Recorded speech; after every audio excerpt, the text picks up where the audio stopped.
சென்னை அண்ணா பல்கலைக்கழகத்தில் மாணவி பலாத்காரம் செய்யப்பட்ட சம்பவத்தில் குற்றவாளிக்கு திமுக அரசு துணை போவதாக கூறி டெல்லியில் ஏபிவிபி மாணவர் அமைப்பினர் போராட்டம் நடத்தினர். அகில பாரதிய வித்யார்த்தி பரிஷத் அமைப்பை சேர்ந்த 100க்கும் மேற்பட்ட மாணவர்கள் தமிழ்நாடு இல்லம் முன்பு திரண்டு தமிழ்நாடு அரசுக்கும் தமிழக முதல்வருக்கும் எதிராக கண்டன முழக்கங்களை எழுப்பினர்.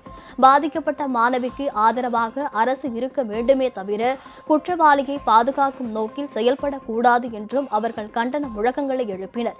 இந்த குற்றத்தில் தொடர்புடைய அனைவர் மீது பாரபட்சமின்றி நடவடிக்கை எடுக்க வேண்டும் என்று அவர்கள் வலியுறுத்தினர்.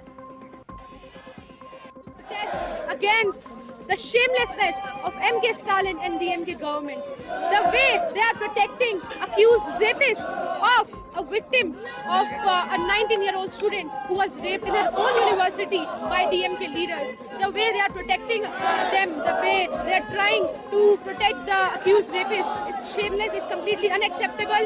And the way they have arrested the Karyakartas who were protesting for her justice, who are demanding for her justice, that is also unacceptable because it is not a crime in this country to protest.